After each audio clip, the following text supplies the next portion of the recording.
ನೀವು ಎಲೆಕ್ಷನ್ ನಿಲ್ತೀರಾ ಅಂತ ಅಂದಾಗ್ಲೇನೆ ರಾಜ್ಯದಲ್ಲಿ ಬೇರೆ ಬೇರೆ ಕ್ಷೇತ್ರಗಳಲ್ಲಿ ಎಷ್ಟು ಚರ್ಚೆ ಆಯ್ತು ನನಗೆ ಗೊತ್ತಿಲ್ಲ. ಬಟ್ ದೇವದುರ್ಗ ವಿಧಾನಸಭಾ ಕ್ಷೇತ್ರ ಸದ್ದು ಮಾಡಿದಷ್ಟು ಬಹುಶಃ ಯಾವ ಕ್ಷೇತ್ರನೂ ಆ ಸಂದರ್ಭದಲ್ಲಿ ಸದ್ದು ಮಾಡಿಲ್ಲ.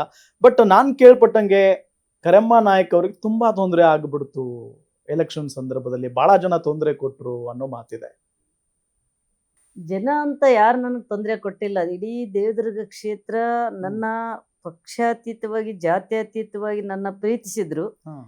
ಕೆಲವರು ನಮ್ಮ ಎದುರಾಳಿಗಳ ಕಡೆಯಿಂದ ಕೆಲವೊಂದು ಸಾಕಷ್ಟು ತೊಂದರೆಗಳು ಅನುಭವಿಸಿದೆ. ಆದ್ರೆ ಜನರ ಅವರ ಒಂದು ತೊಂದರೆಗಳಿಂದ ಅವ್ರು ರಕ್ಷಣೆ ಮಾಡ್ಕೊಂಡ್ರು. ನನ್ನ ಯಾವುದೇ ಕಾರಣಕ್ಕೂ ನನಗೆ ತೊಂದರೆ ಅಂತಾನೆ ಅನಿಸಿಲ್ಲ. ಅಷ್ಟೆಲ್ಲ ನನಗೆ ಇವತ್ತೊಂದು ಅವಮಾನ ಆಯ್ತು, ಇವತ್ತೊಂದು ನನ್ನ ಮೇಲೆ ಅಟ್ಯಾಕ್ ಆಯ್ತು, ಏನಾಯ್ತು ಅಂದ ತಕ್ಷಣ ಮರ್ದಿನೇ ಅದಕ್ಕೆ ಒಂದು ಹೋರಾಟ ರೂಪಿಸಿ ನನಗೆ ಬೆಂಬಲ ಕೊಟ್ಟು ಆತ್ಮಸ್ಥೈರ್ಯ ಕೊಟ್ಟು ನಾವಿದ್ದೀವಿ, ನೀ ಚಿಂತೆ ಮಾಡಬೇಡ ಅನ್ನೋಂಥದ್ದು ಒಂದು ಪಕ್ಷ ಕೂಡ ನನಗೆ ಕುಮಾರಣ್ಣವರು, ದೇವೇಗೌಡರು ಅವರ ಆಶೀರ್ವಾದ ಕೂಡ ಬಹಳ ಅಚಲವಾಗಿತ್ತು. ಅದಲ್ದೇ ದೇವದುರ್ಗ ಕ್ಷೇತ್ರದ ಮತದಾರರು ಪಕ್ಷಾತೀತವಾಗಿ ಜಾತ್ಯತೀತವಾಗಿ ನನ್ನ ಬಗ್ಗೆ ಪ್ರೀತಿಯಿಂದ ಎಮ್ಮಗ್ ತೊಂದರೆ ಆಗ್ಬಾರ್ದು, ಸಭ್ಯ ಹೆಣ್ಮಗಳು ಆಕಿಗೆ ಏನು ನಾವೆಲ್ಲ ಇದ್ದೀವಿ ಆಕಿನ ಜೊತೆಯಲ್ಲಿ ಅಂತೇಳಿ ಅವರು ಪ್ರೀತಿ ತೋರಿಸಿದ್ ನೋಡಿದ್ರೆ ನಾನಲ್ದೆ ಆ ಜಾಗದಲ್ಲಿ ಬೇರೆಯವ್ರು ಇದ್ರೆ ಈ ಮಟ್ಟಕ್ಕೆ ಬರಕ್ಕೆ ಆಗ್ತಿದ್ದಿಲ್ಲ ನಾನು ಅನಿಸ್ತದ. ಆದ್ರೆ ನಾನು ಅದನ್ನ ಒಂದು ಲೆಸನ್ ಅಂತೇಳಿ ತಗೊಂಡೆ. ನನಗೇನು ತೊಂದರೆ ಆಗ್ತಾವ, ನನಗೇನಾಗ್ತಾವ ಅದೊಂದು ಪಾಠ. ಯಾಕೆ ನಾನು ಮುಂದುವರಿಬೇಕು, ನನಗೊಂದು ಅವಕಾಶ ಅದ, ನನಗೆ ಪಕ್ಷ ಅದ, ದೇವೇಗೌಡರ ಆಶೀರ್ವಾದ ಅದ, ಕುಮಾರಣ್ಣವ್ರ ಆಶೀರ್ವಾದ ಅದ,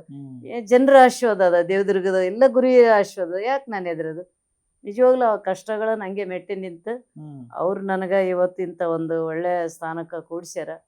ಅವ್ರಿಗೆ ನಾನು ಯಾವತ್ತು ನನ್ನ ದೇವೇಗೌಡಪ್ಪಾಜಿಯವರಿಗೆ, ಕುಮಾರಣ್ಣವರಿಗೆ, ಇಡೀ ನನ್ನ ದೇವದುರ್ಗ ಮತದಾರ ದೇವರುಗಳಿಗೆ ನಾನು ಅನಂತ ಕೋಟಿ ಧನ್ಯವಾದಗಳು ಹೇಳಕ್ ಇಷ್ಟಪಡ್ತೀನಿ.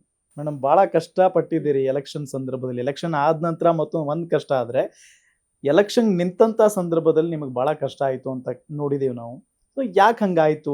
ಏನ್ ಮಾಡಿದ್ರು ನಿಮ್ಗೆ ಪ್ರಾಬ್ಲಮ್ನ? ಇಲ್ಲ, ಇದು ರಿಸರ್ವೇಶನ್ ಕ್ಷೇತ್ರ ಇರೋದ್ರಿಂದ ಅಲ್ಲಿ ಒಂದೇ ಊರು ಒಂದು ಕುಟುಂಬ ಬೆಳೆದಿತ್ತು. ಅಲ್ಲಿ ಅವ್ರಿಗೆ ಯಾರು ಎದುರು ಬರಬಾರ್ದು ಅನ್ನೋಂಥದ್ದು. ಕೆಲವೊಂದು ಪಕ್ಷಗಳಿಗೆ ಅವ್ರ ಕಡೆ ಇರೋರ್ನೇ ಸೃಷ್ಟಿ ಮಾಡಿಕೊಂಡು ಅವ್ರು ಚುನಾವಣೆಗಳು ಮಾಡಿಕೊಂಡು ಬಂದಿದ್ರು.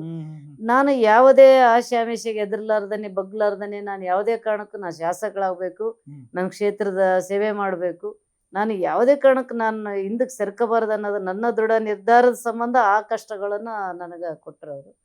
ಅದನ್ನ ನನಗೇನು ಅದ್ರ ಬಗ್ಗೆ ದೇವ್ರು ನನ್ನ ಕಾಪಾಡಿದ. ಮೇಡಮ್, ನಿಮ್ಮ ಮೇಲೆ, ನಿಮ್ಮ ಕುಟುಂಬದ ಮೇಲೆ ಹಲ್ಲೆ ಮಾಡಿದ್ರು ಅಂತ ಕೇಳ್ಪಟ್ಟಿದೀವಿ. ಯಾಕೆ? ಅದೇ ನಾನು ಹೇಳಿದ್ನಲ್ಲ, ಇವ್ರು ಯಾಕೆ ಎದುರು ಬರ್ತಾರ ನಮಗನ್ನಂಥದ್ದು ಇರ್ಬೋದು. ಆ ಒಂದು ಇದರಿಂದ ಭಯಂಕರ ಕಷ್ಟ ಕೊಟ್ಟರು.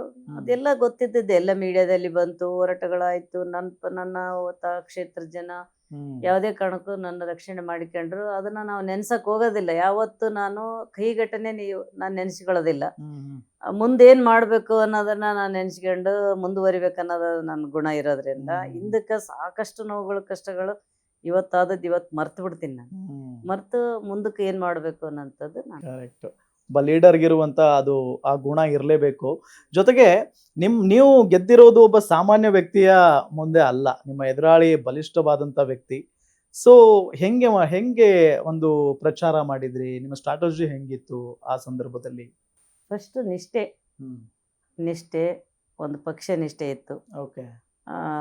ಈಗ ನೋಡ್ರಿ, ಸುಮಾರು ಜನ JDS ಅಧಿಕಾರಕ್ಕೆ ಬಂದು ದೇವೇಗೌಡರ ಆಶೀರ್ವಾದ ತಗೊಂಡು ಎಲ್ಲಾನು ಇವತ್ತು ಒಂದು ನನ್ನ ಕ್ಷೇತ್ರ ಅಷ್ಟೇ ಅಲ್ಲ, ಇಡೀ ರಾಜ್ಯಾದ್ಯಂತ ಇವತ್ತು ಫ್ರಂಟ್ ಲೈನ್ಗೆ ಇರೋಂಥ ಲೀಡರ್ಸ್ ಎಲ್ಲರೂ JDSನವರೇ.